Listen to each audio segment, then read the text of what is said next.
Picture this with me real quick. It's COVID, 2022.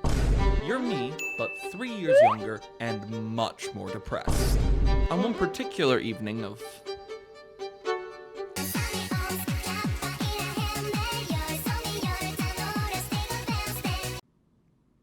stuff, you're scrolling TikTok aimlessly until one particular video makes you stop. A video plucked by fate itself and placed onto my very timeline. Welcome to Mountport. Good morning! Good morning! A video of what appeared to be an improvised musical, hosted by a man who, I'd come to find out, is much shorter than he makes himself appear here. Well, I have nothing better to do, so might as well buy a very reasonably priced subscription to Dropout.tv and see what all this fuss is about. The prophecy is true. Get ready for a game changer! Okay, so needless to say, I liked it.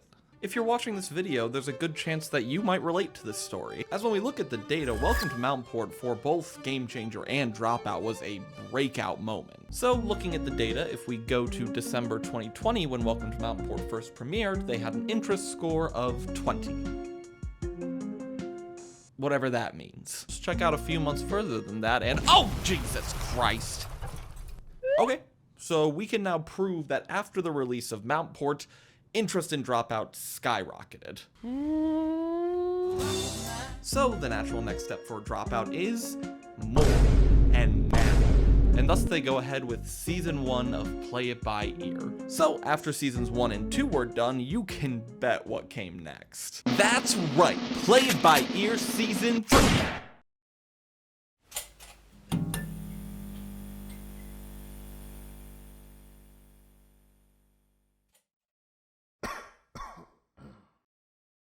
Nothing. In the past 3 years, we have heard nothing. So you may be asking, David, it must be canceled then, right? Sure, buddy. And my girlfriend who hasn't texted me back in 3 months is broken up with me. It's called playing hard to get. And damn if Dropout isn't playing it well. The most information we've gotten is literally something that just didn't have it. When they released a water bottle that says features their current lineup, I'll give you 3 guesses which one isn't on it. Well, after going on 3.5 years with no news from Dropout, it's starting to feel like Play It By Ear might not be coming back from the milk trip after all, so... Well, even if we don't know if this corpse is dead or not, I think it's time that we perform an autopsy on it, to hopefully find the answer to this one question. What the hell happened to Play It By Ear?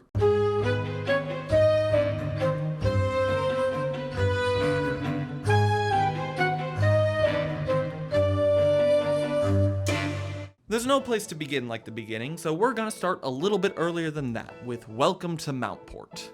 Welcome to Mountport was an absolute sensation sweeping the nerd nation, and the appeal of it was twofold.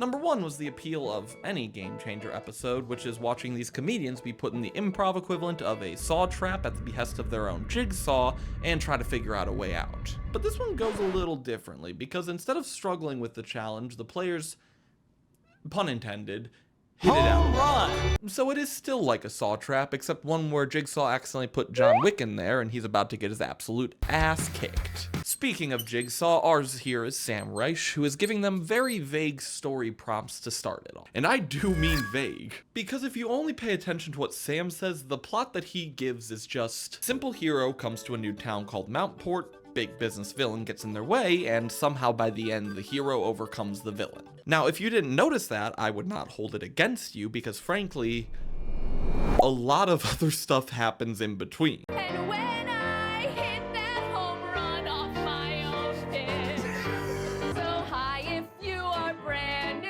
high-oh if I already know you. Build it any higher, it's gonna put a big shadow on the baseball field. That's my ultimate plan! I told you this was a ticket to nowhere, look what you had to do. Hi-ho.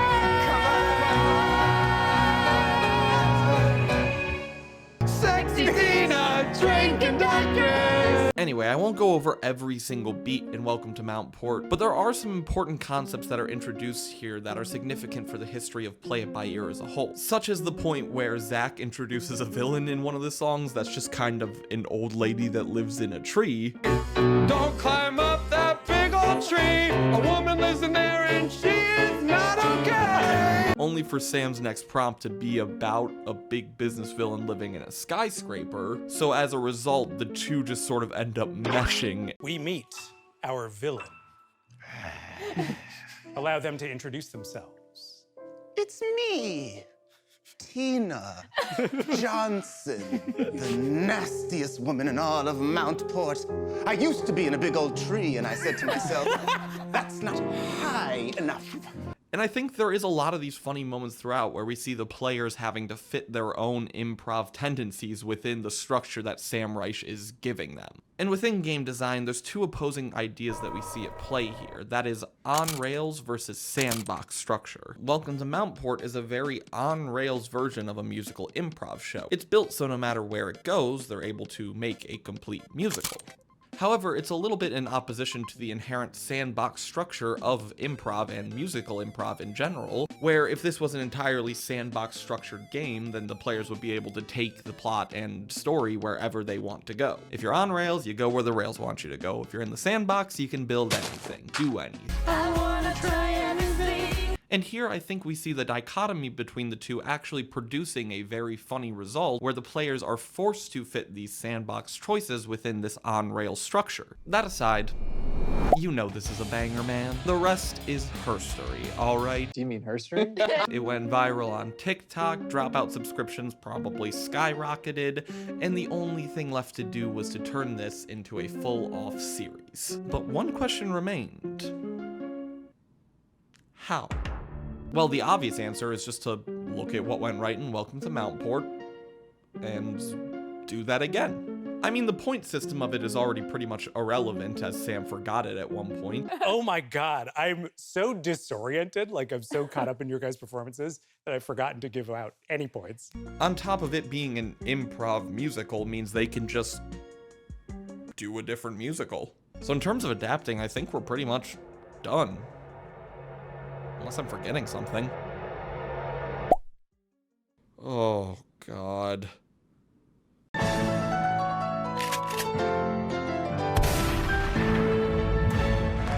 evening, theater. So, they decide to keep the structure of a prompt-based musical, but Sam's schedule's booked and busy, so they had to get a different short-bearded man to host instead, and thus we get Mono Agapian. Now, let's cut to footage from 2022 of me reacting to this news. I don't know who that is. Wow, thanks, me. Yeah, this was definitely an unprecedented choice, as Mono had never until this point appeared on a College Humor or Dropout show. So, let's do the very reasonable thing and stalk his Wikipedia page. But unfortunately, much like the liege lord to a small fiefdom, this page is barren. Boo!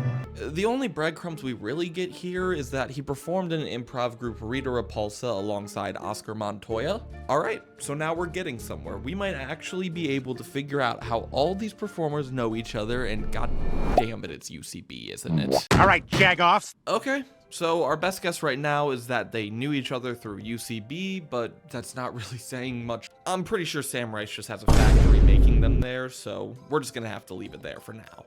But for season 1 of Play It By Ear, they didn't really have to think that hard about how they were going to make the show. But there are a few noticeable differences going from Welcome to Mountport to season 1. One of those being that they are freed from the chains of the podium now. It's not crazy important, but it introduces a new access of freedom to them. Second big difference is that, as far as we can tell, Mono is not Sam Reich, I think. And because of this, they do have inherently different hosting styles, with Mono giving more of how you say boots the house curtain down. Not in a bad way, it's just very clear that they went with someone more musical theater-y for this musical theater show. I think Mono does a very good job of hosting the show. I think they're a very good performer, and I'd put money that they're a pretty good person. I don't know who's taking those bets, but I will place it should the opportunity arise. And I think he was put into a very tough position hosting the most popular spin-off of a Game Changer episode yet. Not only that, but replacing the most well-known person from Dropout hosting it. So obviously, for this first episode, they're gonna have to bring out the big guns. Ladies. Okay, problem solved. What's impressive? I've been a boy the whole time. The first episode of Play It By Ear, Humpty Dumpty, follows a plot structure very similar to that of Welcome to Mountport. We have a very nice opening number where we sort of just set the scene and allow us to fill out the environment with characters. Peter Piper prepares his patented pickled peppers. I hope you guys are into something savory, because these have a little kick to them. All right, Peter, what are you bringing this year? Yeah, you bring a whole peck, Peter? I'm packing a peck of pickled peppers, y'all. We move on to introducing our main characters, which include Humpty's very sexed up parents, I'm half hard-boiled already. Oh, that came out way more explicit than I thought it would. It was just the right amount explicit for me. 10 out of 10 for that, but the one thing I did notice in this very first scene after coming from Mountport is that these prompts are a little more prescriptive than they were originally. Like in the scene where Mono straight up says what the character's wants are. Our hero, the young Humpty Dumpty, isn't in the mood to celebrate the village he's never left. In fact, Humpty has spent his whole life yearning for something beyond the Great Wall. Absolutely works, but it limits the players a lot, I think, in where they could take the song in. I mean, in Mountport, they just wanted to play baseball because Sam said baseball cap in the original description, which then became a very funny crux of the show. And it's here I'll put another general disclaimer. In no way, shape, or form throughout this argument am I trying to say that Play It By Ear should have just been more Welcome to Mountport. But I think it's important to look at because this is a change that leans much harder into that on-rails style. Anyways, Ross channels the spirit of a fully de-aged Ben Platt in his solo song. I guess this wall is where I will dwell, stuck between heaven and hell. And then we move to establishing our main villain. The villain, our beautiful Mother Goose, decides that she is going to cancel all the festivals throughout Nursery Rhyme Glade. We will decree it as all decrees come from the palace. Honk, honk, new decree. What was that? Honk, honk, new decree. All the festivals cancelled. But, uh-oh, our hero Humpty Dumpty was gonna come out of his shell at the aptly named Coming Out of Your Shell festival, which has now been cancelled. We go through several more scenes, one in particular involving a rap execution. Naturally, the execution dance for my terrible gods who allowed that to happen. I would like a rapt dance in which my gods are executed. Your Majesty, just to be clear, a rap dance? Yes, there's rapping, there's dancing, there's killing. And by the end, we get a very beautiful, fugue, I think the word they used is fugue song, from all the established characters in Nursery Rhyme Glade. Goes up, must go down, but how will I know myself if I don't get out of this town? And just as Humpty is about to fulfill his destiny by hurtling his eggshell body to the earth, he realizes there's something else more important standing in his way. I need to tear down the wall that's really holding me in, that's holding us all in. The government. That's right. They pull this all together by taking down the oligarchy, A bunch more of us. Yeah, and some of us can't hold flags, but just picture us holding maypole. And you killed your own security force. and teaching the Queen as well as the members of Nursery Rhyme Glade that they don't have to attach themselves to their origin rhymes. I'm an old woman who lives in a shoe, and I have so many children that I don't know what to do. But I'm also a strong single mother who's done a very good job all by herself. That's right. And if I have my way, you won't be doing it by yourself for long. Oh my gosh, oh my gosh, oh my gosh.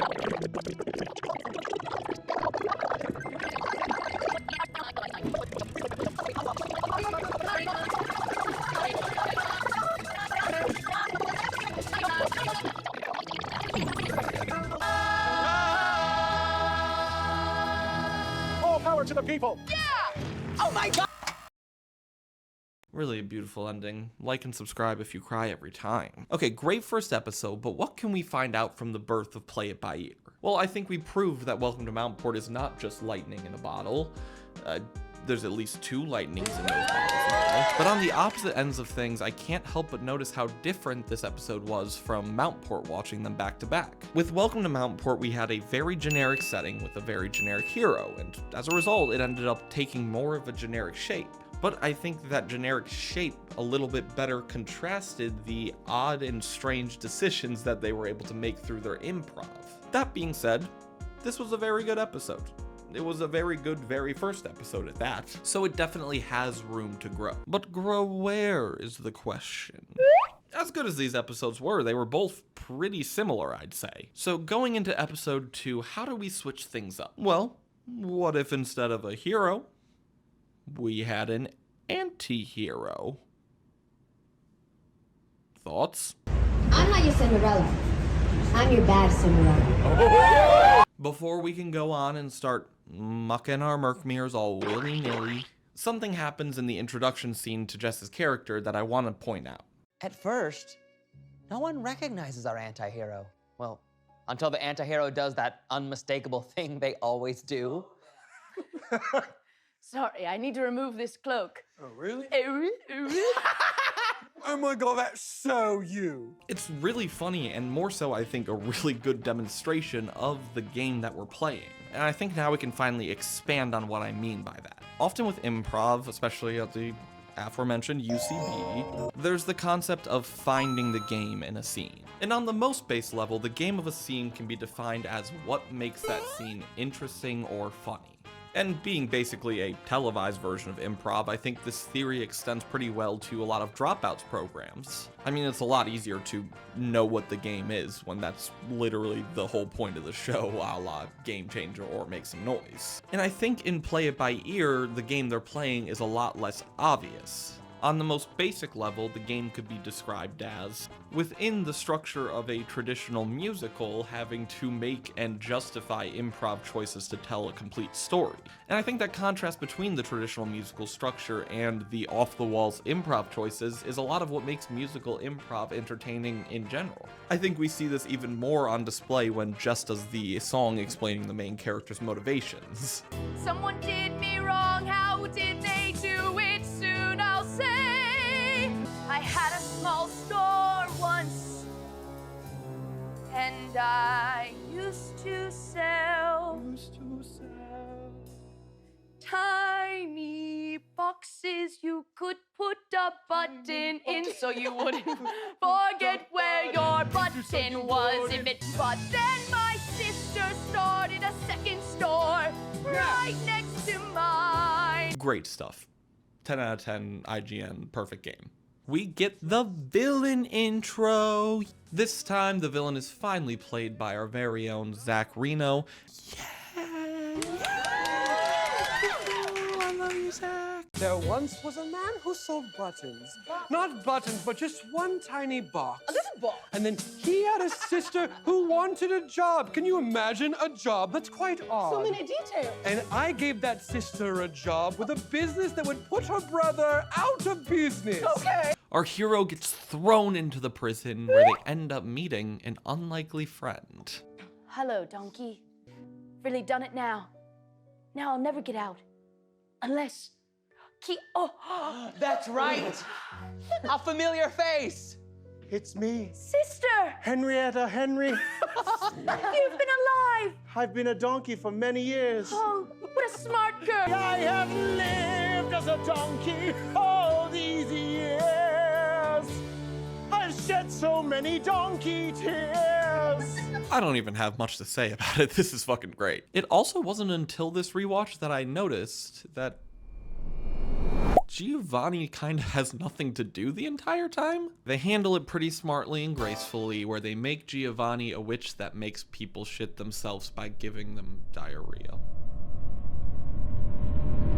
Is that real? Listen, we all know where this story goes next. That's right, Giovanni gives them all diarrhea witch magical powers, and they storm the castle Avengers style, where they defeat the villain using tomatoes, which he's secretly allergic to.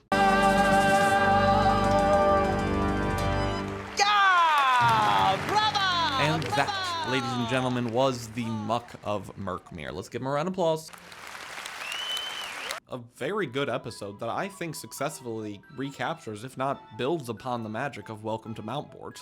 I mean, so far, everything's going really well with the show. It's been pretty smooth sailing, the episodes have been pretty easy so far and worked well within the context. What's that waterfall doing up there? Nah, I'm sure it's nothing. Tally ho, my improv brethren! As much as I'm sure every one of you wants me to go in depth upon every single story beat of every single episode, there's also another portion of the population that's about to click off the video because I'm going too in depth. To meet somewhere in the middle, we're gonna glide by Whimsy on Wheels, mostly just because this is another successful episode. The quick summary is that Ross's character is at home ready for a night in, not wanting to go out, until a magical rideshare app randomly downloaded on his phone picks him up. That's what's written down. That was not like choices they made. That was just what was written into the prompt. It becomes a magical journey throughout time and space where he learns that he should go out and hang out with his friends. We also get one of my favorite group medleys and maybe any play it by ear episode in this one. We can solve any personal problem. By dinner time. By dinner time. Our powers combined, solving personal problems by dinner time. No problem, it's just yours. It is also mine. With our powers combined, solving personal problems by dinner time. Ross, Zach, Jess, and Zeke are just maybe my favorite musical improvisers on the planet, so it's no surprise that they would come together to absolutely cook in that bit. Whip it.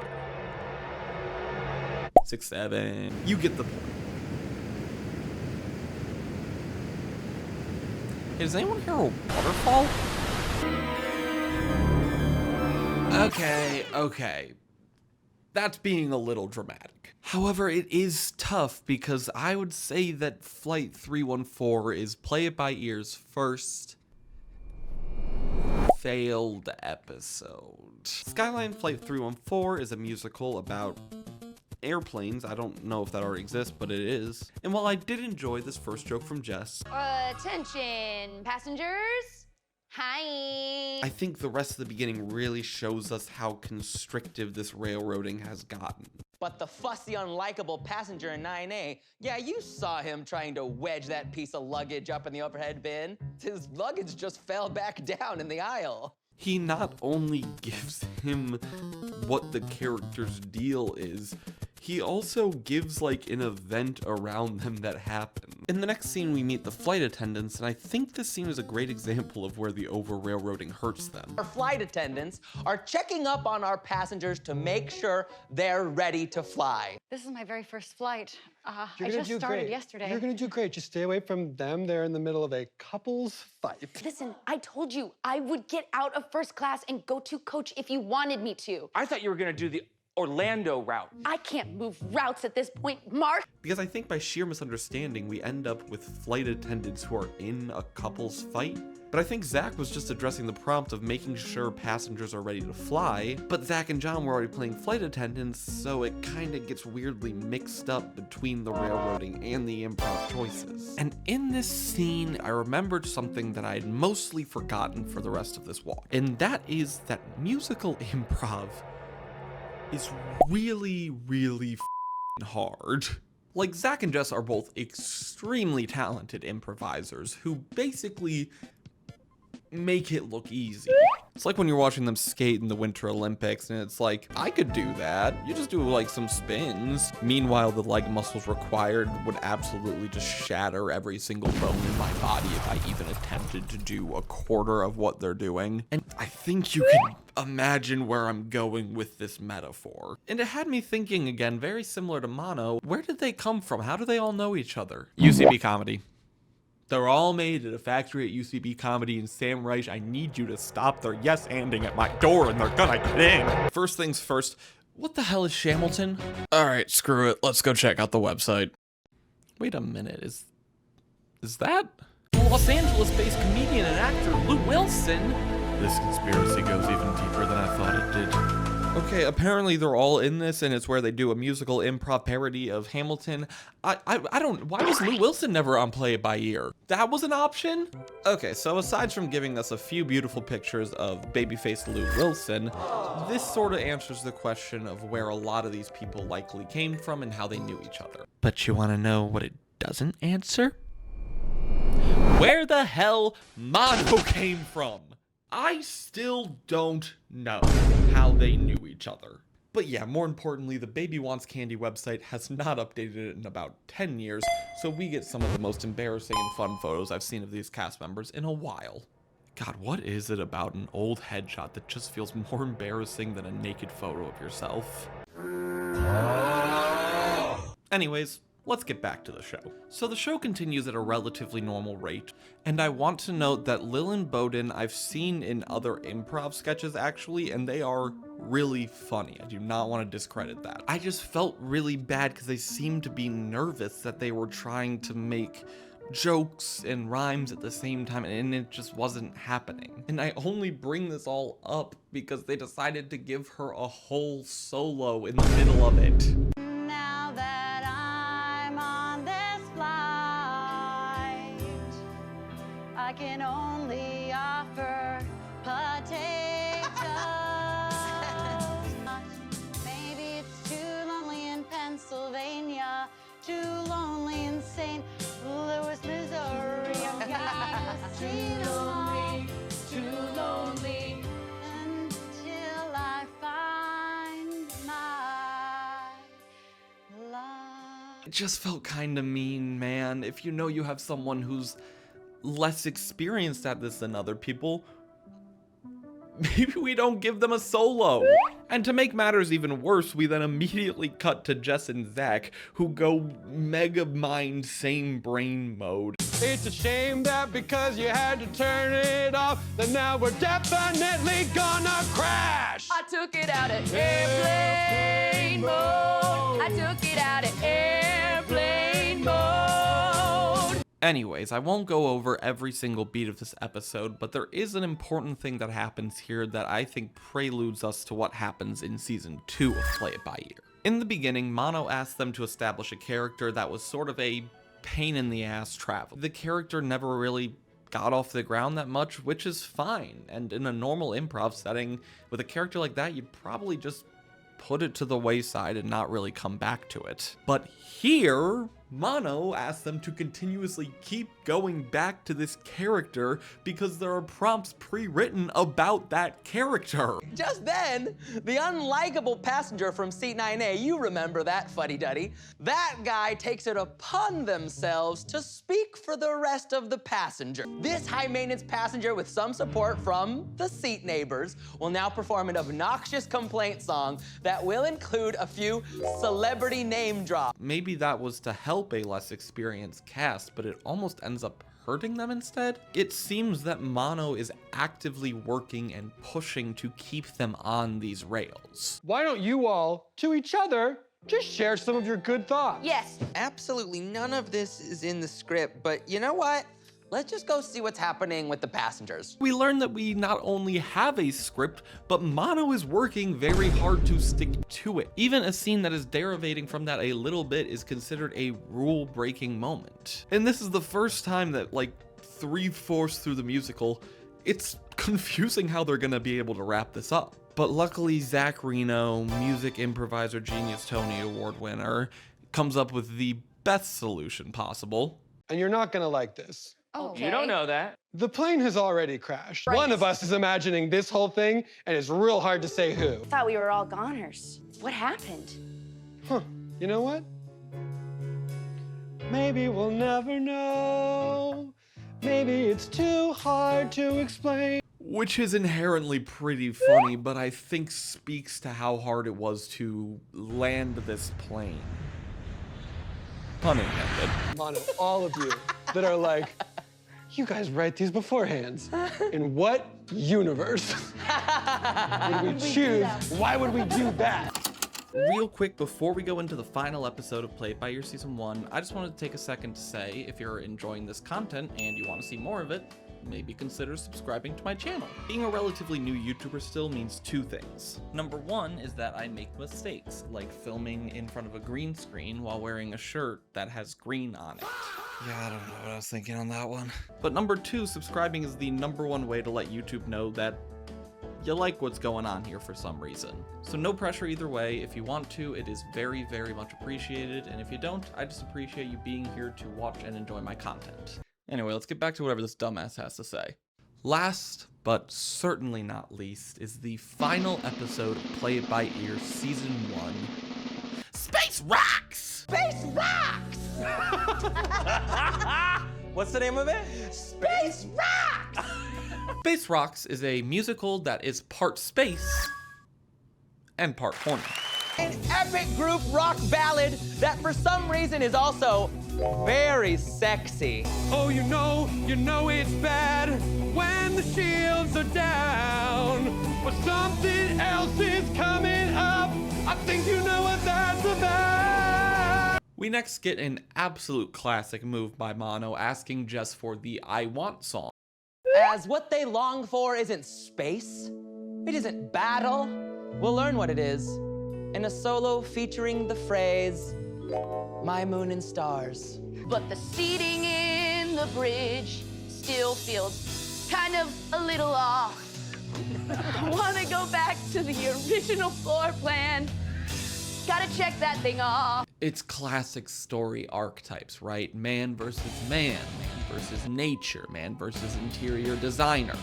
But I was actually pretty excited for this because I think the idea of having the captain care a lot about the interior design of a ship is just really funny if that's their motivation throughout. Except for the fact that they never bring it up again, which is made even funnier by the fact that the prompts literally reference the captain's wants and desires. We'll learn what life is like on Groovatron. Here's a hint. It might be connected to what our captain so desires. I mean, you can literally see Mono laughing at the fact that what he's reading no longer makes any sense, but it's essential to the plot, so they're doing it whether you like it or not. This is the planet of danger, a dangerous place. This is the planet of danger, a very dangerous way. Hello. Hello. May I have a mind? You may, but you're going to have to trade something for the mine. Something of yours for mine. How about a sexy secret? Ooh. A secret that you want to know. One time I did it in a closet, but the closet was made of glass. Wow. So everyone could see your front parts and also your ass. And also it's glass, so did you cut your ass? The glass broke, and yes, I cut my ass. Wow, that's sexy. And also dangerous. Once again, a musical trope that just straight up doesn't exist. So there's no inherent musical theater tropes to fall back on, so instead they choose to progress the story like this. The evil Groovatrons shoot the sexy, dangerous, less evil Groovatron traitors and take over, and then the new evil group, I don't know if this group is evil actually, maybe that's not essential to the plot, who knows. The evil, sexy, dangerous Groovatrons board our hero's ship and tell them that they needed to trade with them to get there, as is their culture. The sexy evil Groovatrons and the sexy less evil crew of our ship decide to part ways, and their over-the-head intern decides to contact their twin intern who's down on the planet Groovatron. Isn't your sister an intern on this planet? Oh, yeah, Trisha. Send her a holo message and see if she's noticed anything from the ground. Yes. As our superiors engage in their preparations, we see two interns, one from the Harmony and one from Groovatron Connect. I mean, yeah, and a very cute duet between the two of them. Like, Mono's thrown off as this prompt doesn't work at all anymore, but the fact that he is stuck saying it shows the lack of fluidity that's built into what is maybe one of the most fluid forms of performance possible. Aside from ska, of course, but Anyway, the two interns end up body switching, and we find out that the Groovatrons are not actually evil.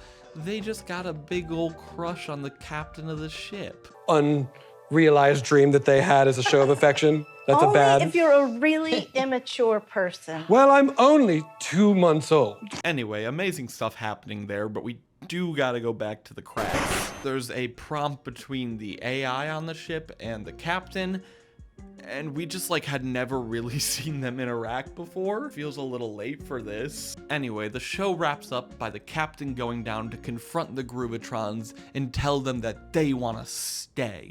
We like to play games. We like to trade things. And I love games. I love danger. I enjoyed that bit of glass in my ass like the next person. Yes, that's why I think we're the same, but I don't know. It's hard when I'm also a captain of a crew. I can't make them stay on Groovatron with me unless they wanted to. And we do. And everyone's favorite character, the Irish mechanic we talked to once, stays back on the ship to keep it together. I'm the weapons guy from the beginning. I didn't really get a name. Kennelly. Kennelly, that's right. I'm the engineer, Captain. I'm staying with the ship because somebody's got to. Will you enjoy any room you want, engineer? Thanks, I always do.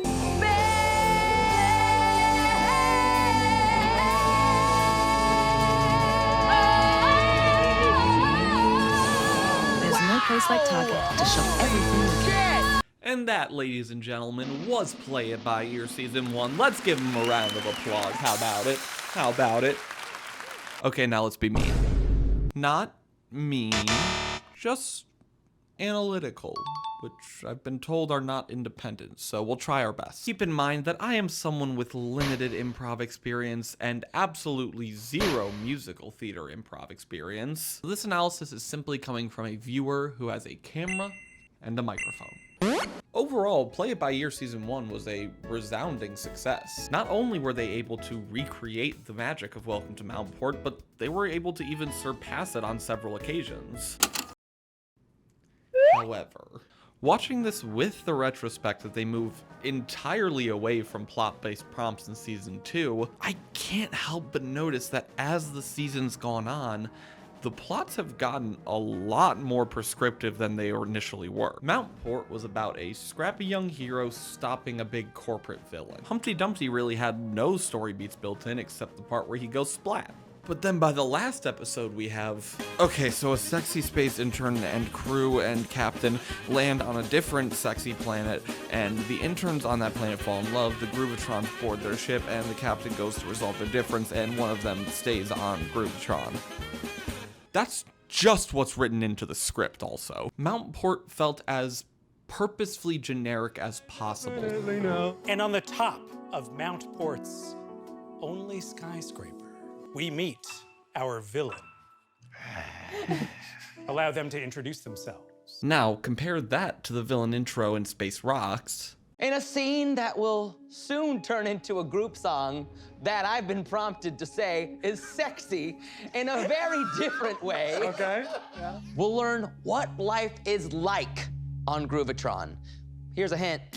It might be connected to what our captain so desires. Mainly that you see them continuously sliding more and more into that on-rails aspect of the show. Which I think is starting to expose better how this on-rails aspect, which in the past had helped the show, is now kinda hurting it. So looking at all of that, it would make a lot of sense that they'd want to push away from that on-rails structure and lean a lot more heavier into the sandbox side of things. It makes a lot more sense to do just full improv than to have these pre-written stories, which by its nature is an improv. So I think all of this is what ultimately led them to cut out the plot-based prompts when they went to Season 2. Wait, if we don't have any plot points, what do we do with him? Not yet, Ferb.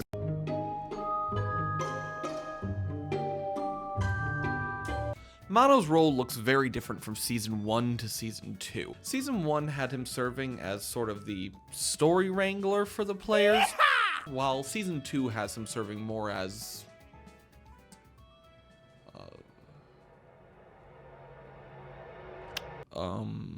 Anyway, what's most important now is that he is no longer giving any plot-based prompts to the players now, except for the very first prompt, but that's it's still light. So moving forward, the plot's gonna be entirely determined by cast.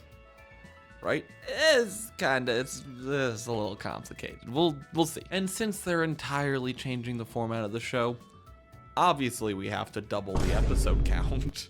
So in order to reach a happy medium between the segment either taking 5 minutes or 5 hours, I've decided to trim it down to, I think, 5 episodes that best encapsulate the history of season 2. Do you mean herstory? Pretty much, I tried to make sure that every episode was represented, and I only left out episodes that were kinda the same sort of effect. Episode 1, Mallapalooza.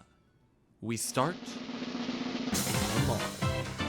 We'll kick it with teens who practically live at their favorite shopping mall. It's time for a nostalgia overload in Mallapalooza. Wow. Yep, no story from Mono this time. The only things that we get is that they are in a mall and that the show is called Mallapalooza. It starts with a small scene about kids in a mall who make the choice to spend the whole night there. Your mom thinks that I'm getting a ride home with your mom. What if we spend the night at the mall together because our moms are coming to the mall where we will see. This is then followed by a song where they essentially sing about staying in the mall overnight. It's what they just said. But it introduces a trend, I think, where the first song, they often don't have any character established, so it's a pretty vague hodgepodge of the general ideas they've started with. No, no, no, we're not going home. But this worry is absolutely assuaged within the next scene where Jess and our new guest Mary come together to put in the legwork, so to speak, on the plot. And they end up singing a song about how Jess's character could have a crush on anyone at any time. Feeling radical or crunkular to the much? Is it a real crush? Or are we crushing on a crush?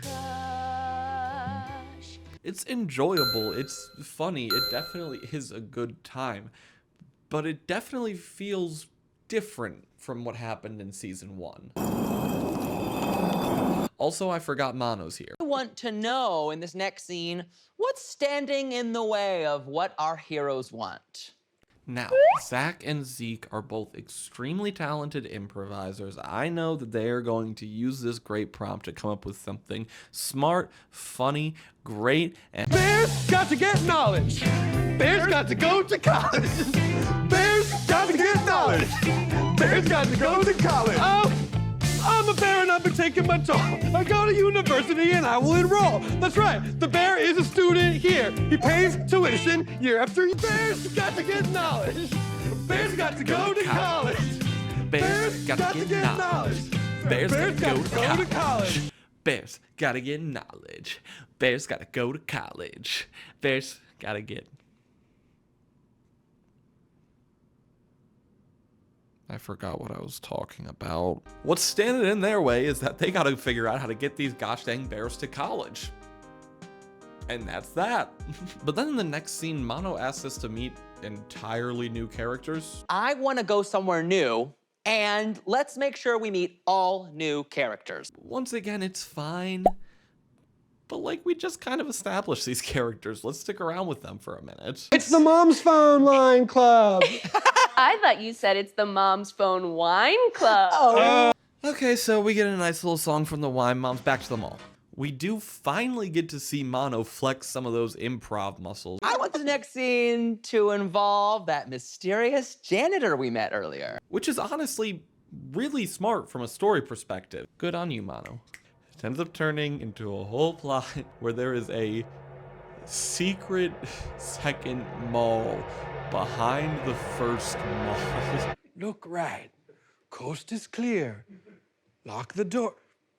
Jerry, you meant unlock the door. Okay. Look left. Look right. Oh, he's cute. He has a Unlock whole the door. system. I don't know. He seems a little unwell to me.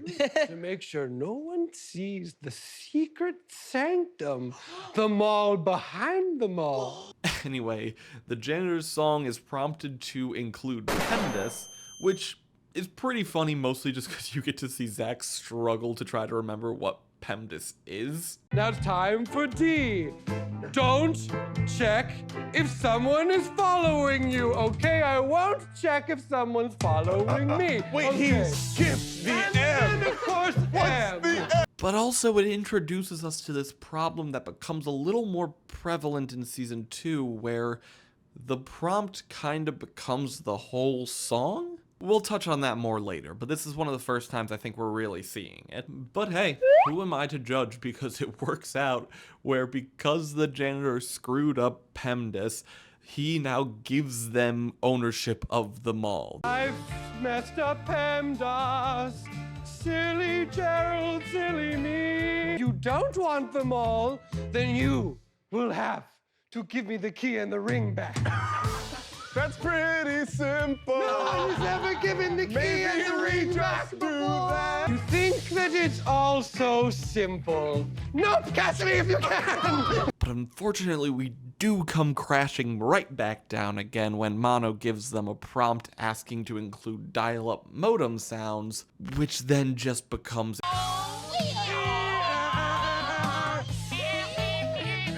Alright, so we're at about 25 minutes of this here runtime. How are we going to wrap the whole story up? And frankly, the conclusion's pretty obvious when you think about it. What if we throw a wedding for the bears and Jerry's like, that's too cute, I can't miss it. He comes because nothing's cuter than a bear wedding. This is the, okay, we have a gay bear wedding. We invite Jerry. Yeah. He's no way he's missing the gay bear wedding. No one would. Yeah, they're gonna throw a gay bear wedding because there's no way that Jerry would miss that. Anyways, they have the wedding, they trick Jerry into taking the rings back, and our characters are able to part their separate ways for college. And hey, what do they take to that college? They've got to go to college. Well, I think ultimately this episode worked. I think you can clearly see the vision for how this could work even better than season 1. But at the same time, you also start to see some reasons why it's worse. Mainly the concern that if the goal is to have the plot less determined by Mono, why are his prompts still determining what every song is about? So I think this episode in particular serves as a great example of both the net positives and the inverse net negatives that came out of these changes. I think you really see that they at the start have a little bit more trouble finding their footing than if they were just being given the start to a musical. Obviously. However, they end up being able to then merge those ideas together over time to build to a satisfying enough conclusion that might be even better than what you could achieve through a pre-written one. But also, it results in funny situations where we just have completely thrown away characters, such as the moms in this one. You remember them? I don't. This is animal style. That's right, it's time to go frickin' rap mode. It's time to go frickin' animal mode. It's time to go frickin' eating ants. And anteaters is the word I'm looking for. 'Cause it's time for animal style, baby. First episode since Mountport to only feature 3 people. And 3 all-stars at that? Okay. So I came into this episode originally very excited. Can you tell that something happened? So sorry if this was an episode you really loved or enjoyed or was one of your favorites, because to me, this is putting up a pretty nasty fight for one of the worst episodes in the series. But I'm not just going to sit back and tell you this without evidence. I am not the American government. On blast!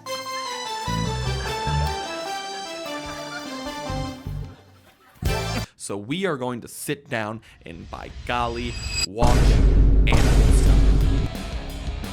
We get an intro song that's about exactly what you would expect for an intro song about animals in a zoo. We might have wild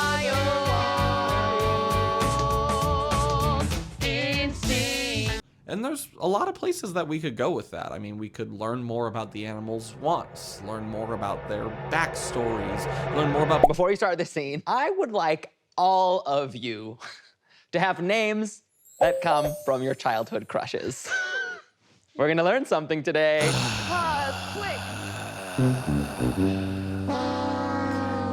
Once again, it's fine, but it's so out of left field that it's just like, yeah, man, that's what the song's gonna be about now. That's what it's about. And I think the players see this as they start to kind of smartly weave in some outside world references. This leads to them talking about the birds at the zoo who fly free.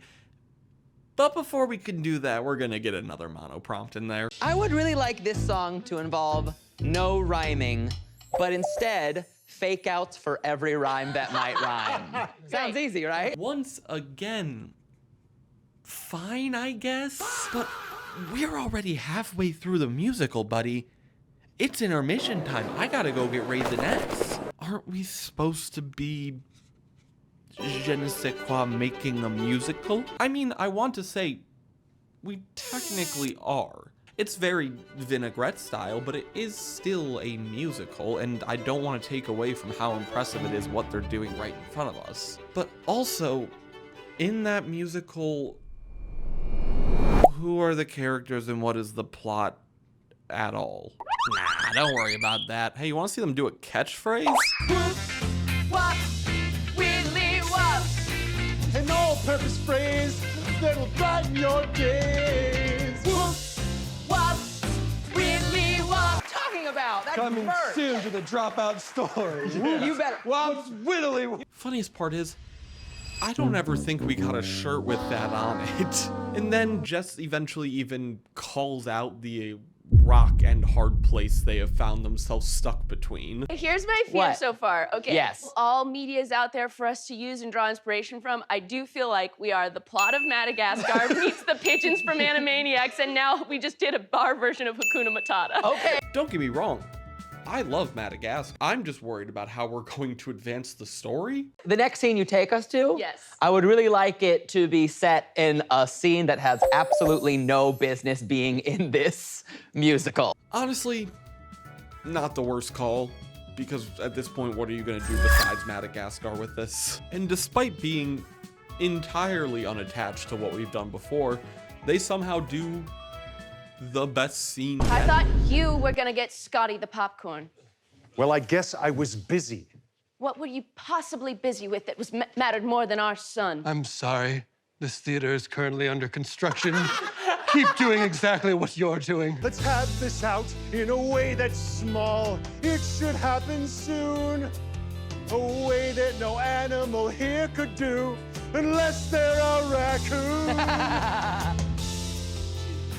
And I kept on working, and they kept on fighting, and the mood was tense like a storm. You could hear the lightning crash. Like, why was that the best part of the show And so when far? it was done, I'm so confused. Anyways, Zach Reino's now playing a 12-year-old, classic, who ends up falling into the zoo cage and... Zach, no!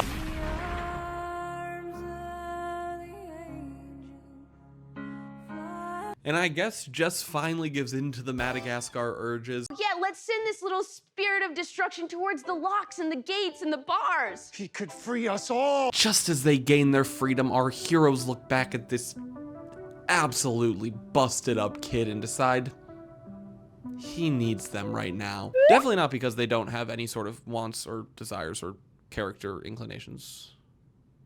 No, that kid needs them. The parents come back and find their boy. my dad!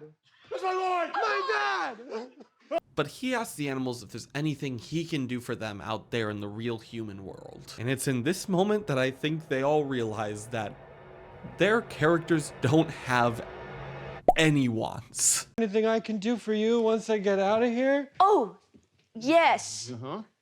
We need you to merchandise our phrase. What? That's the reason I joined the force, remember? To find the man who murdered my twin sister. That's my whole story. Debbie, there's no way you told me that. And for the big finale number, it's pretty up in the air. What are they gonna do? For this last number, let's incorporate the phrase finger licking good.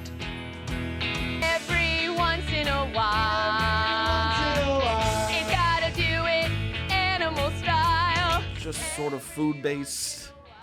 And they work in the term animal style, which that's the show, so that's good. I've just never seen one of these finale numbers wrap up and talk about just absolutely nothing.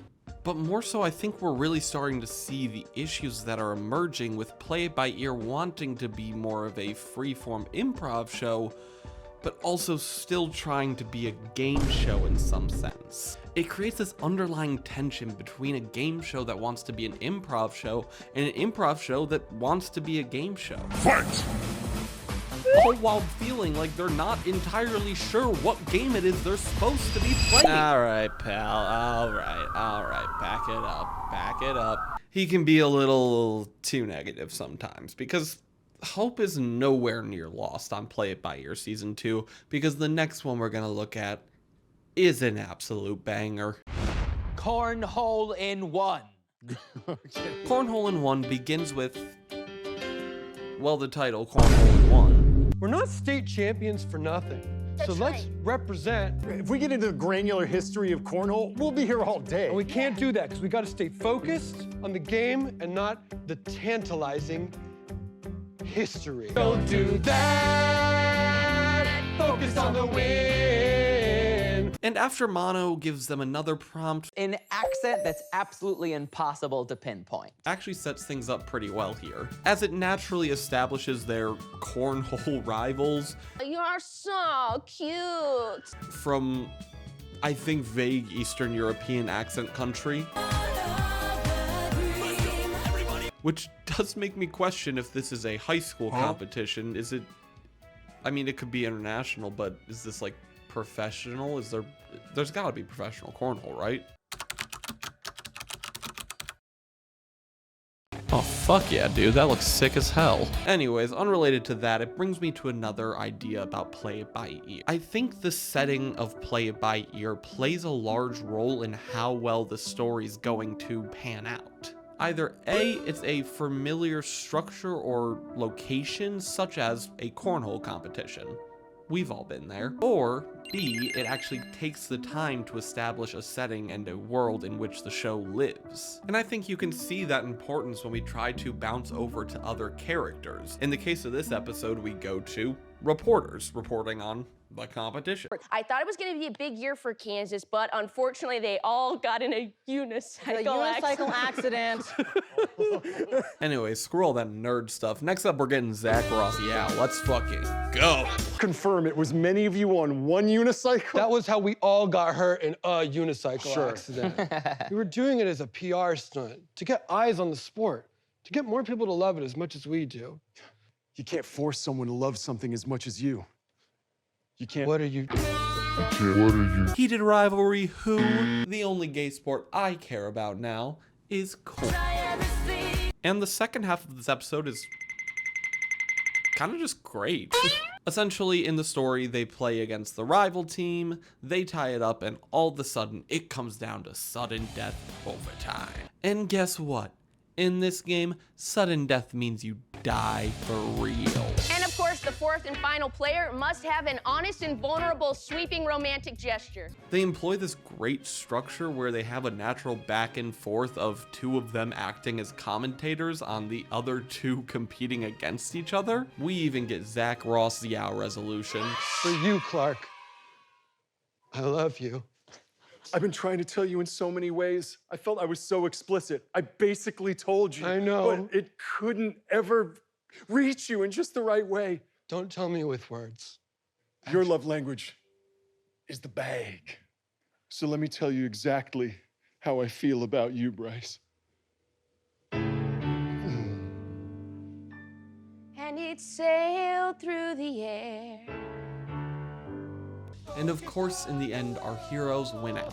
Focus on the win. Focus on cornhole.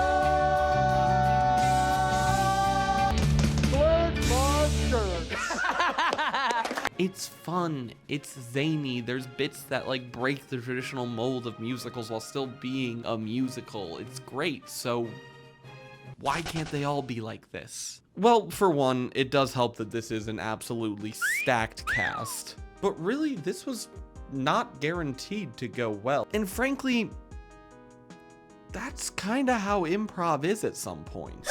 But putting that aside, you really start to understand why they made the choices that they did moving from season 1 to season 2. It all worked here and did what they wanted it to do. It's the sort of show that makes you wonder how it was ever even canceled in the first place. And the next episode then reminds you why it was.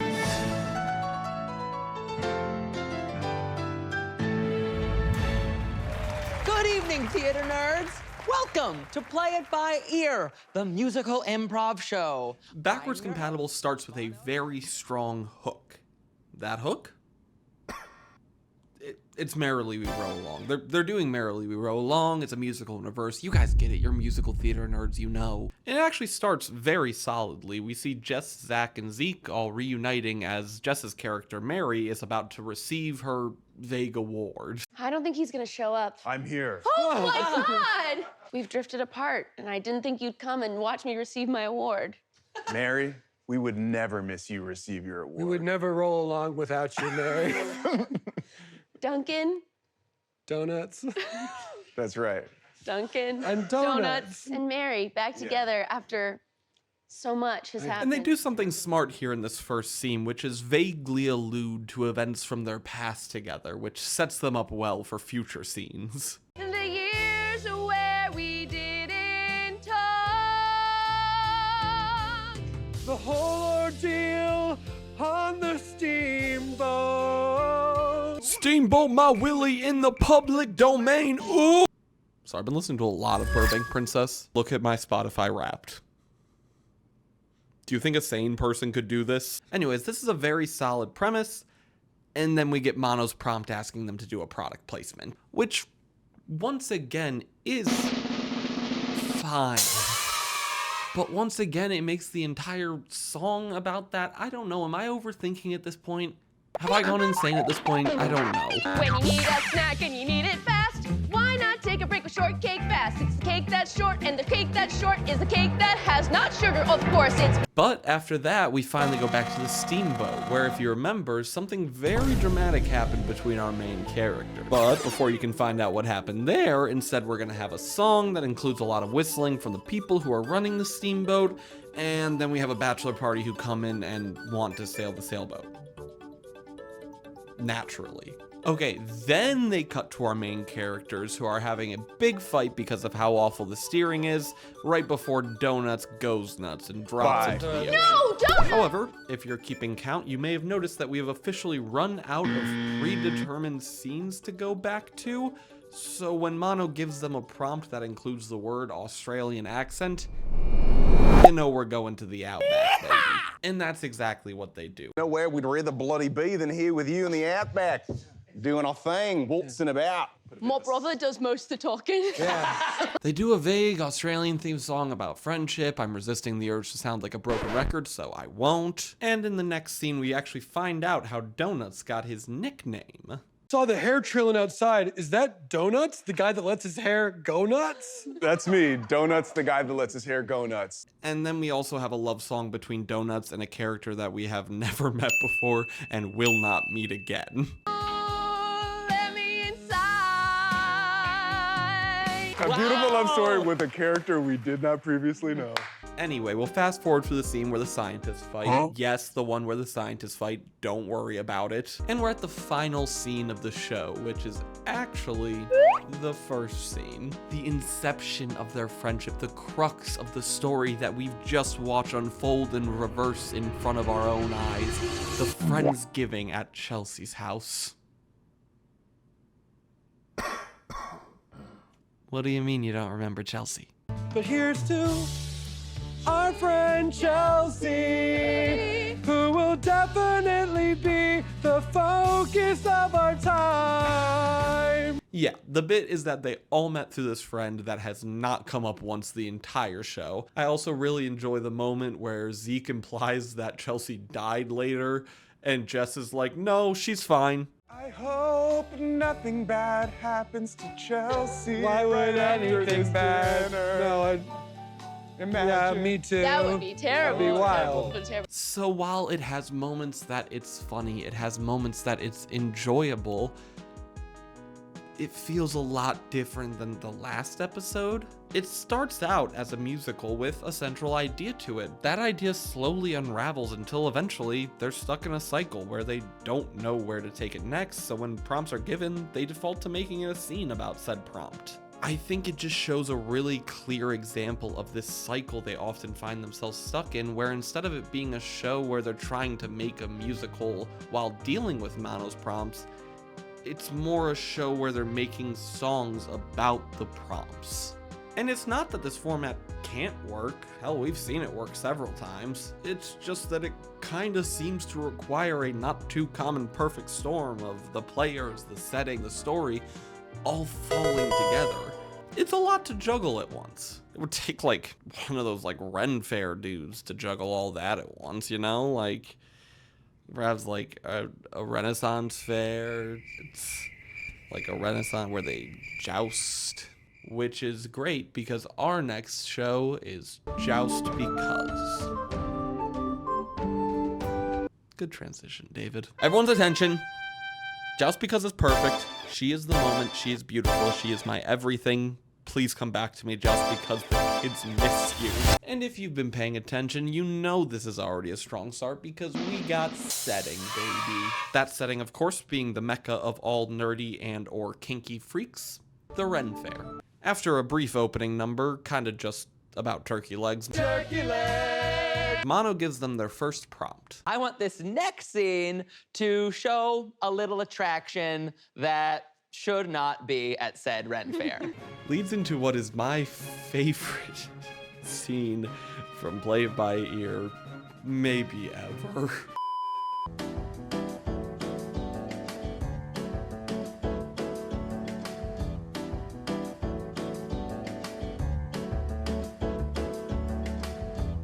Where Zach is letting people pay to play board games that he bought from a Toys R Us as it was going out of business. For me are 4 giant beasts, beasts of a most pernicious appetite. They are hungry, they are hungry, they are hippos. And there are 4 of them.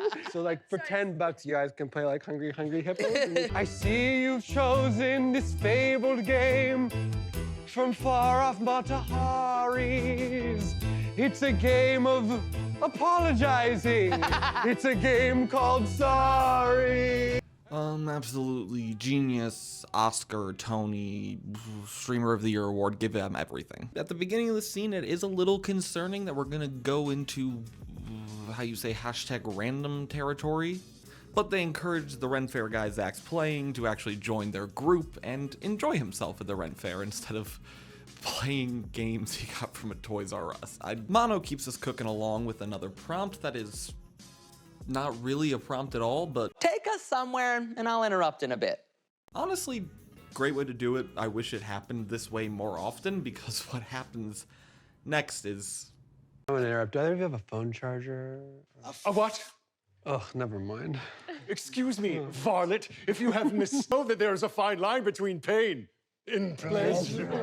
Strip him of his vestments! Wait, what? In the past, we like touching dicks and ass. Yes, in the past, we like touching dicks and ass. Anyway, next we go back to Boards Game Guy, who Jess's character is encouraging to find the secret them within them. So that's why you should try something else on, like at home. I'm a vegetarian. But here, you're Yeah, I portraying the spend one day. So what does the Board Game Guy decide his persona is going to be? That's right, Falcon Thief. Oh, help me steal a falcon from that guy. Oh shit, holy shit, I'm out. Come on, bird, and come with me. We'll make the escape of the falcon thief. Here we go, and we run up. Whoa. And the falcon just, I guess he had a secret me inside. That bird secretly wanted to fly. Say goodbye. Next is a more minor scene where Mono asks them to reference historical paintings, and so the next song and the scene become about them hiding from the nasty people by posing like said paintings. And I think it's interesting because here you can really start to see the vision for what Mono's role could have been. There's a strongly established plot, but these challenges at least create obstacles which are fun for us as the viewer to watch them attempt to overcome, as well as being a tool for the player themselves to use. No, those guys aren't just about vengeance. They're also about, like, nasty. If you get between them and their blades, their blood's gonna be splattered everywhere. Always splatter. The Falconeers challenge Zach, the Falcon Thief, if you forgot, to a duel. Hi, I'm Josh. I'm thinking I'm like a falcon thief. This handshake I rebuff. Oh, no. I cast my gauge down at you, sir. Josh. No. I'll give it back. I'll just give him his No, glove no, back. Josh. Why are you saying my name so many No, times? Josh, you just accepted a duel. Very well, sir. And there's another banger of a song in between. 25 minutes to be a sword master, so you better learn faster. This is all fantastic. The only way it goes off the rails just a touch is when at the very end, for some reason, Mono decides he wants to see steampunk. Steam is the king. King is steam. It's not a huge issue. I mean, it's like, what, 2 inches? Which is like actually like really big. So it's like gigantic, actually, frankly, so I don't even like... Well, Jess's character comes to the rescue and tells us that these people don't want to fight. They want to There's more than they have bloodlust, they're horny. Just remind them that the main thing they want to do is fuck each other. And in maybe what is the horniest scene of Play It By Ear's history, we get this. Okay, Daddy. Wheelbarrow me. And they did. Put this in your art books. And they did. Oh, there we go. And they did. Wheelbarrow each other.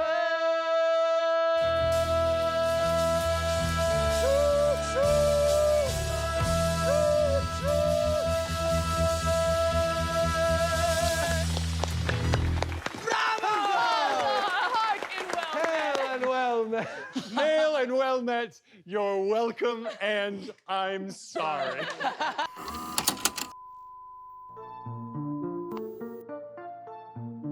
So, that's the last episode we got. Well, it's the last episode that we're watching. There's more, but we watched them, I explained, for the different reasons. Damn if this last episode didn't really feel like what they were trying to do the whole time with Play It By Ear Season 2. Where the story was free to go in whatever direction they wanted, and where they ended up taking us was fun and insane, and even more so because they had the freedom to do whatever they wanted. And on top of that, Mono's role was really fun, providing subversions and challenges that were fun for, I think, both players and us as viewers. All of this accumulating an episode that not only was able to recapture the magic of Mountport, but revamp it into something new and fun and really good. Proving that not only was Play It By Ear just getting started, they were also getting canceled.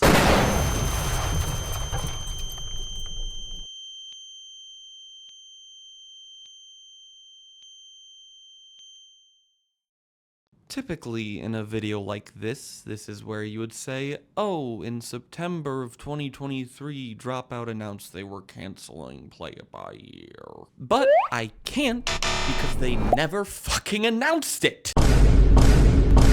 They just ghosted us. Now, in all honesty, the blame might be on... not them. I don't know, not me. It can't be me.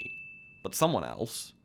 That's not them or me. I just don't remember a lot of people noticing that Play It By Ear wasn't coming back until it was pretty much already too late. But nowadays, you mention Play It By Ear on Twitter and you're gonna get at least 50 likes with people in the comments talking about how it should be coming back. So what the hell happened? While Season 2 had some very high highs, it unfortunately was also averaging pretty middle of the road at the end of the day. I know I'm not the end-all, be-all opinion on musical improv shows. That being said, I don't know who is, but while we have no clue of the actual internal decision-making process, it's clear that they knew something wasn't working. And what that something is was part of what we spent the past hour and a half trying to figure out. What led to Play It By Ear ending. Ultimately, being on the outside looking in, we can only try and put the puzzle pieces together. Make our best guess. But unless we hear from them directly, that's all we're doing. Guessing. Except maybe not. Because when I said Season 2 was 10 episodes, I lied. Season 2 is actually 11 episodes. And that final secret episode, it's not actually secret, but it was just secret because I was keeping the information from you guys, is called...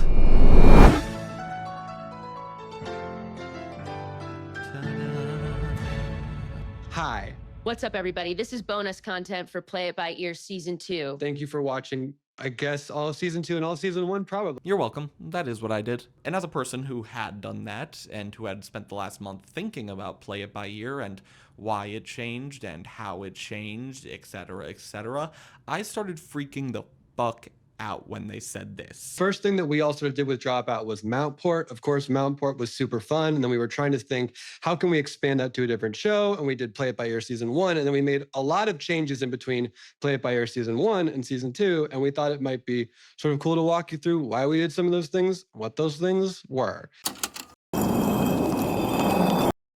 Huh? So the whole time that I was just writing script, trying to answer this question, rewatching the episodes, this one was just waiting for me as a gold nugget at the frickin' end. Yes. Okay, well, kind of. They are addressing a lot of the questions we've asked in this video, but not everyone and not always super directly. You'll see. Let's watch. For what changed between Season 1 and Season 2. It's actually 2 parts, but they go hand in hand, which is that we wanted Mono to be a bigger part of the show, and we wanted to give Mono more license to F around with us and for it to feel looser. And we also, as the improvisers, were like, Zach and I have improvised like 300 musicals together. There were a couple things that made it hard in Play It By Ear Season 1, and we think that those had to do with plot. So we moved away from prompts that were about plot machinations, and we really dove into prompts from Mono that felt like they were giving the improvisers an additional bar to clear. Okay. Pause. Already so much to unpack here. First off, the fact that Jess introduces this as a 2-pronged change, I think really validates our initial idea that these changes are not independent. You'll always be with me. They gave Mono more to do, but from what they're saying, it seems like the root reason was a desire to move away from the more structured plot-based prompts. That's not to invalidate the fact that it seems that they truly did want to give Mono more to do. And I think this part they say here... Understand that part of the joy of watching any programs on Dropout is getting to know the performers, and we wanted to be able to put some of that in Play It By Ear, which sometimes can be more narrative than other programming on Dropout, and I think giving those in-between moments where you see us laughing as a cast, messing around with Mono, messing around with the band, like all of that is truthful stuff. Really tells me they knew that no one knew who the hell Mono was. And they wanted to give him a way to show more of his skills and his personality through his hosting performance, which can be achieved through getting rid of prescriptive prompts. It all works out. Kind of. Should have taken the shot, fat ass. I do find it interesting they use the example of a villain here. And felt more like Mono got to like pick up and be more responsive and make like the type of moves that he can make as a brilliant improviser himself, and not just like, okay, yeah, and now can we see something from a villain, which is maybe a little too prescriptive? Like we saw in Season 1 that yes, the prompts in certain episodes felt very restrictive, but villain kind of seems like it's not that prescriptive to me. Like even in Mountport, there was just a simple villain prompt. But I think that brings us to an important point that Zach says. This is a big difference between Mountport. Mountport is like extremely on rails. Like Sam is basically dictating every single beat of that, and we're just sort of messing around in the middle. And there's a really fun freedom to that too. And there also is a weird freedom of being behind a podium and not having to do movement the whole time. This is just like a different show trying some other stuff. This is just a different show trying some other stuff. I think that's the most important thing we can take from that as a viewer. They weren't trying to recreate Mountport. They were trying to make the musical improv show for Dropout that they wanted to make. Also, I was so fucking validated when he used the term on rails here. Mountport is like extremely on rails. Extremely on rails. That was like the first goddamn note I wrote in my script, so go me. You just want to make sure that we can go like as wide as possible, and you'll So see having us. a less prescriptive like track for a plot. Also, like, it's fun to watch it come together or not. Like both of those things are good.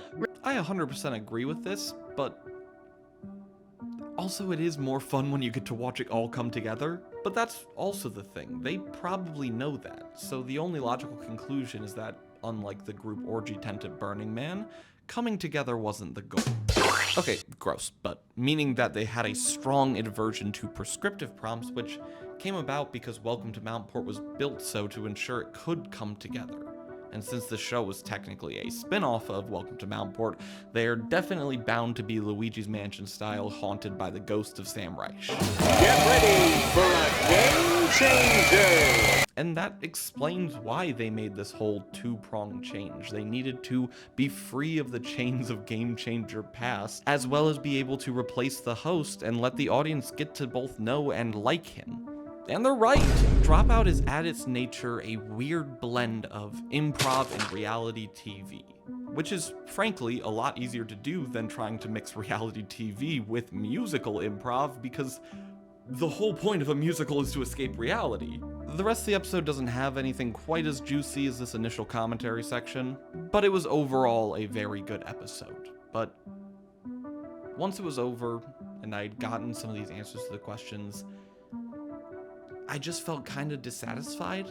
It's strange because we do have confirmation about why they made the changes they did, but at the core of it, I think you can really see just them trying to figure out how to make this show work. Not just for the audience, but really for them as performers. And Zach, in very good Zach fashion, while talking about an entirely unrelated thing, says something that I think applies to the situation pretty well. And this is just like an improv thing. People trap themselves into doing things they do not want to do. And it's like, And then they can't make any other move. yeah, it's like, it's improv. Do don't something do else. that. Do a different thing. In art, why would you do something that you don't really want to do? Why would you make something that you don't really want to make?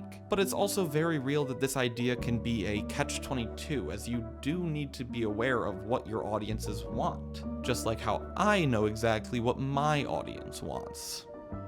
Ew!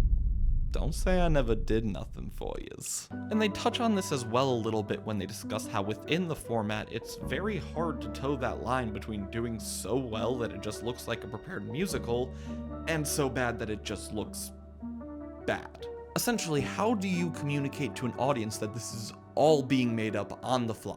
Which potentially gives us another reason why they created the mono challenges for season 2. Those sort of interjections can make it so that they're having to work around them in the moment, hence, it's on the fly. But I think that kind of misunderstands what audiences liked about Welcome to Mountport. While the challenge of obviously making a musical up on the fly is definitely a part of it, I believe the real enjoyment comes from watching these 3 talented people try to make a ridiculous improv fit within these traditional musical structures that they're being given. So this spawned a quick idea. Equipped with all the information I have, and also being the person who's definitely watched the most Play It By Ear in the past 2 weeks, I'm not gonna check. What would be my pitch for how we bring back Play It By Ear? And I'm so glad you asked. Ladies and gentlemen, I now present today David by Ear, aka David's idea for a reimagining of Play It By Ear, hence why it is called David by Ear. Number 1, make the shows live. They're big enough now that they can rent out theaters. Why not have a theater for a new show? I think the more we can make it feel like a real legit musical, the funnier it will be when they make these stupid improv choices they are bound to make. Furthering that idea, What if we had sets? Like, not actual full sets, but I think it'd be really funny if we had, like, middle school level quality sets that were just kind of vague, could be something, could be anything idea. You could even have people making props on the fly as part of the improv, I don't know. Even applying this to costumes as well, obviously not having a very specific costume on. I don't think we should put Reino in the Cinderella dress.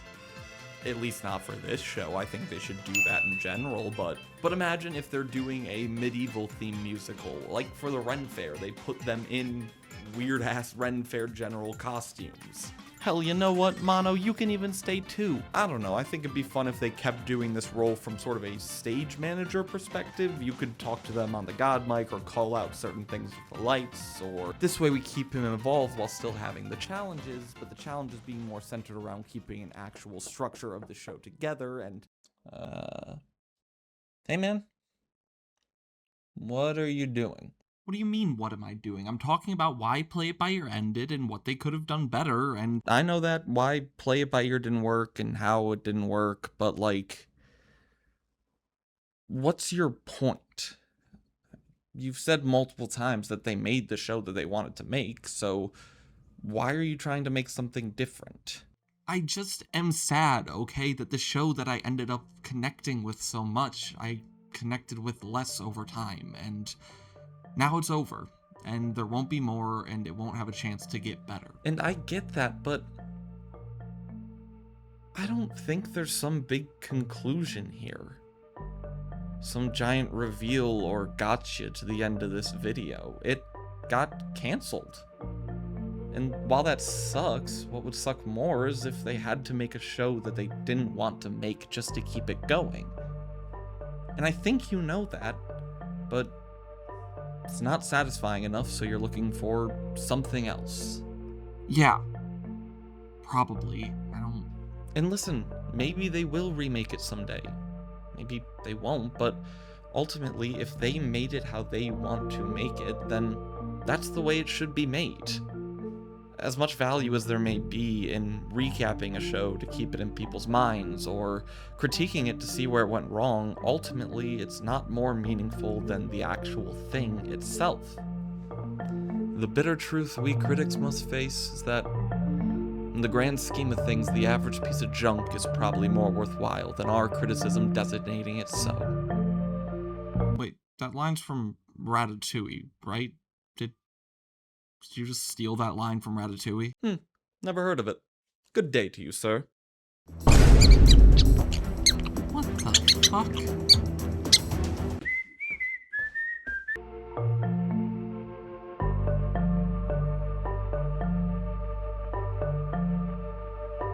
Rewatching these episodes over the past month or so has been a very eye-opening experience. Eye-opening and stressful as I was trying to write this script, and the more that I watched, the less of a conclusion I actually felt I was able to come to. It is an innovative, hilarious format that has produced some of the best episodes of television I've ever seen, and it's also a volatile, unpredictable format that can vary greatly between success and failure. Despite all of that, there's a lot of fun to be had in these episodes, and beautiful artistry to be found even in what I would deem the quote-unquote worst of them. It's genuinely impressive no matter what. Now, am I saying you can't be critical of things? No, of course not. But most importantly, I just believe there's value in looking at this show's history, both analytically and critically. Not because I think I am better than them, or know better than them, or am smarter than pretty much anyone, but because the show is important, and it deserves to be remembered, and it deserves to be talked about, problems and all, and if I don't do it, who the hell's gonna, man? And ultimately, I think Play It By Ear and its story is a beautiful example of making art that makes you and your friends happy above anything else. So, maybe the best way to end this is to take their inspiration and go out and do the same. To create for myself, to take risks, to simply try something new.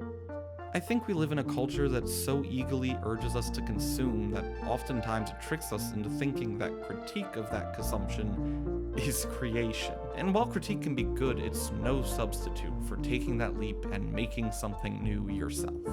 In an age where the most powerful people in the world seem to be insistent on urging us to think less, I think it's more important than ever to take the risk of creating. So, while I hope to one day again see more of you play it by ear, I hope you'll excuse me as I go try to play it by my ear. No, that's not a good enough joke to end the video on.